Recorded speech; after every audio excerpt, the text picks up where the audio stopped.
Hello, grade 12s. Welcome to today's lesson. It's Economics with Ms. Piwe. In this lesson, we will be focusing on the perfect market, but our focus will be specifically on the industry. On our previous lesson, we were focusing on the individual markets, and today we're going to put more emphasis on the industry itself. So let's kickstart today's lesson. So we're looking at the industry, like I said on our intro, because we spent a bit of time on our previous lesson looking at the individual markets.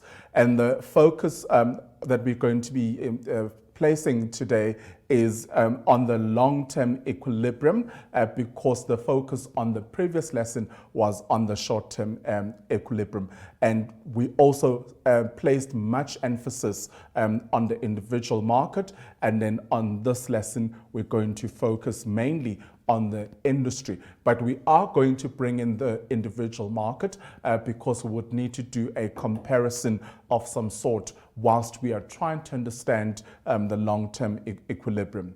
So the first point that we're going to look at is the impact of entry and exit on the equilibrium of the firm and industry, because entry and exit play an important role when we are trying to understand what the barriers are in this particular market. So are there any barriers in terms of entry?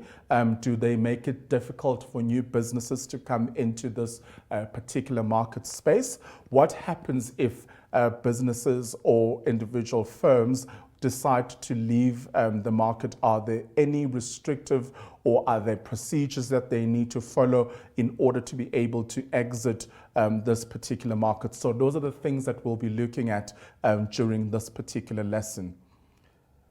Okay, so moving right along, let's have a look at the profit. So remember, we are focusing on the long-term equilibrium. And we said earlier on, when we are looking at long-term, it means that there is an opportunity for new businesses to come into the market space, where else in the short term, there wasn't that opportunity because of the duration itself in terms of production.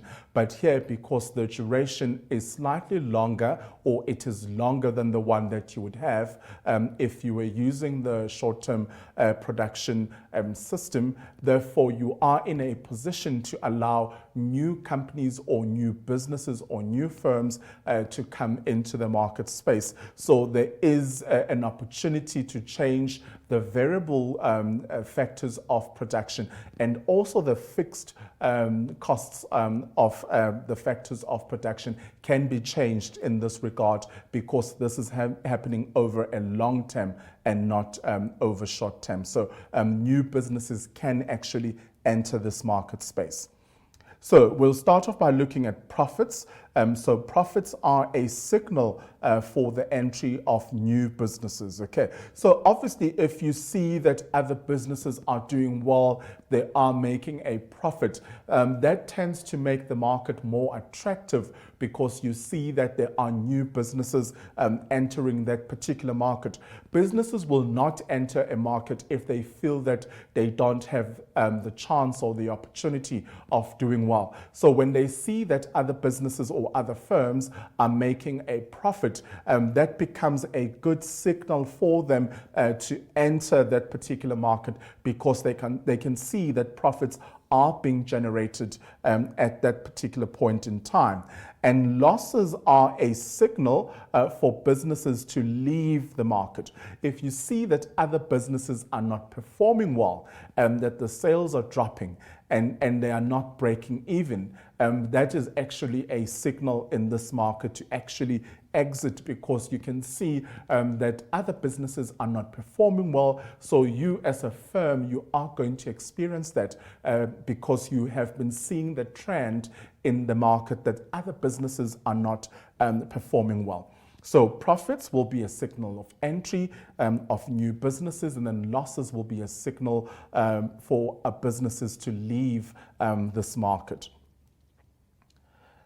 And then the long-term equilibrium in the perfect market will be influenced by the entry or exit of individual businesses. Okay, so remember, we are looking at the industry, but the individual businesses still play a very important role because they help us to determine certain trends and what to expect as well when they come in and also exit the market space. So these are the important points that we need to be aware of when we are looking at the long-term equilibrium. On our previous lesson, like I said earlier on, we focus on the short-term equilibrium, but entry and exit play a very important role because they would help us determine whether they are profits being made or losses incurred in the market. So moving right along, so we have a graph over here. So an entry into the Apple market, not the apple that you know, but the fruit itself, and not the branded cell phones and laptops and so on. So we're looking at the entry. So our focus will be on the entry, and we're going to see what happens when individual firms leave the market because of the losses that they are observing from other firms or businesses. Okay, so over here, so we're just going to look at our graph. So we've got our price per unit, and then we also have our quantity, thousands of unit, and then we've got our supply curve. We've got S1 there, and then we've got another supply curve here, which is S2, and then we've got our first equilibrium point there, and then we've got our second equilibrium point, and then we've got our price over there starting with P1 and P2. So there will be reasons why there will be a shift in terms of price, in terms of the equilibrium point, and also in terms of supply. So we would look at when a new business comes into the market space and a business leaves the market space, why would we have certain shifts in terms of supply and equilibrium and also on price as well? So those are the issues that we're going to discuss. So our first point that we're going to look at is if individual farmers are earning an economic profit at P1. So P1 will be a point of our economic profit. So let's go back and have a look at P1 because there farmers will be making their economic profit. Okay, so this is our point of economic profit. And then obviously it will tie up with the first equilibrium point that we come across, which is E1. And then that would be our point where we say that the farmers are making their economic profit. So we learned about the economic profit on our previous lesson. So right now I'm just showing you the point that at P1 it would be the point where the farmers are making their economic profits. Okay, so that's been taken care of. So we've established the fact that at P1, that's the point where the farmers, or that's the price where the farmers will be making their economic profit. And then new farmers, because here we said there's an opportunity for new businesses to come into the market space. So new farmers will enter the market and more apples will be supplied because of the new entries that have come into the market. So when we have new entries, that will have an impact on supply. So supply will be increased because we've got more firms that are offering or providing a product in the market. So the fact that we've got new farmers, that would mean that more apples will be supplied, so our supply will be increased. So the market supply curve will shift to the right from S1 to S2 to show that there's been an increase in supply. So let's go back to our graph and actually see this illustration. Okay, so here's our original supply curve at S1. Okay, and then we can see that there has been a shift from S1 to S2. So this shift represents the fact that there's been more apples that are produced and supplied in this particular market. And then that will cause the supply curve to shift to S2 to show that there has been an increase in supply because of the new individual firms or businesses or farmers that have come into the market space. Then the equilibrium price will drop from P1 to P2, as a result of this shift that has happened in the supply. So let's go back and see if our equilibrium price has moved. Okay, so we know that at P1, that is the point of economic profit, but based on the increase of supply, that has also resulted in our equilibrium point shifting from E1 to E2. So we can see that there's been a shift in terms of our equilibrium point. So it's shifted from E1 and it moved to E2 based on the fact that there are new businesses that have come into the market space and supply has been increased and the price has also shifted, resulting in a new equilibrium point. So individual farmers will then earn nominal profits. There will be no further reasons for new farmers to enter the market and the industry is in equilibrium. Okay, so now we can see that there's a point where you make nominal profits, and we spoke about nominal profits in our previous lesson. So now individual farmers will then earn their nominal profits and there will be no further reason for new farmers to enter the market, and then now the industry itself is at equilibrium. So quite a few things have happened. So we've seen that based on the fact that we are working on a long run equilibrium, we have seen new farmers coming into the market space, and then we have seen an increase in supply, and that caused our supply curve to shift based on the fact that there has been an increase in terms of supply. So we can see that shift from S1 to S2 to show that there has been an increase in supply. And then we said that at P1 will be our economic profit point. So that's where the farmers will be making their economic profit, and that will be at P1.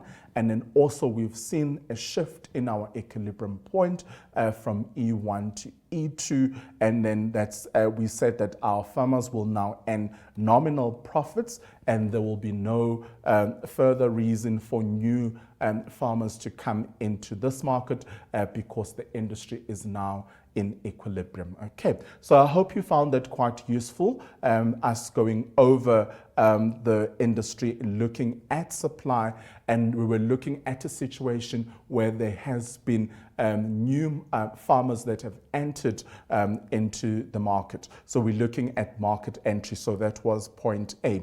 So when we move on to point B, our focus is going to be on exit because on A, we focused on entry, what happens when new farmers come into the market. And now we're going to focus on the point, or on the fact that, you know, now we are going to see farmers leaving the market, and then we're looking at exit. So what really happens during this particular time? All right, so we've got our graph over here. So there's quite a bit that's going on. Now, from the previous graph, you could see our price. So we've got P1 and P2. So we've got our price. I'm just going to pull my screen up so that we can see the graph clearly. There we are. So we've got our price over here, and then we've got our quantity over here. And in the previous graph, we had our supply curve, but it was the other way around. So this was S1 and that was S2, and the shift was on your right and not on your left. We can see that the demand curve has been added onto this because now we are dealing with farmers leaving the market. We can see the shift is on the opposite direction, and there's an additional demand curve that has been added on to our graph. So what is happening here? So a couple of things have happened. To start off with, if individual farmers are making economic losses, some farmers may leave the industry, okay? You know, other businesses look at their competitors, and if they see that their competitors are struggling, they also assume that they will also find themselves in that position where they are struggling. So they would then consider leaving the market. So there will be some farmers who would decide that, you know what, we can see that the other businesses are not doing well, and therefore we are going to now leave the market. So because of the economic losses that have happened in the market space. So when a few farmers leave the market, fewer apples will be supplied, okay, because now farmers are being reduced, or the number of farmers has been reduced because other farmers have decided to leave the market. So that will have a huge impact on the supply. So supply will be reduced based on the fact that there are now fewer farmers who are supplying apples in this market. So the market supply curve will shift to the left from S1 to S2. Okay, so we can see because from the previous graph that we looked at, the shift was towards the right, showing that there's been an increase in supply, but now the shift is towards our left, showing that there has been a decrease in supply. So we see S1 shifting to S2 to represent that there has been a decrease in supply based on the fact that there are some farmers that have decided to leave the market. Then our equilibrium price will increase from P1 to P2. Individual farmers will then earn nominal profits. There will be no reason for individual farmers to leave the market. Now we're going to look at the price shift from P1 to P2 because there has been a decrease in supply, and then now we are making our nominal profits, so there will be no reason for individual farmers to leave the market at this particular moment because they are sort of like breaking even and they are not incurring any losses in the process. So therefore, in a perfect market, the long-term equilibrium is achieved when individual firms earn a nominal profit. In other words, they're breaking even, they're covering all their costs, and they're not incurring any expenses in the process. So that basically sums up what happens when there's been an exit in the market. If a few farmers decide that, hang on, we can see that other businesses are not doing well, so we feel that we should leave the market space, you will see that there will be a shift in terms of price from P1 to P2, and then this shift here in the supply indicates that there has been a decrease in the supply because there has been some farmers that have decided to leave the market space. Well, before we continue with this lesson, we are going to take a short break, and I will catch you right after this.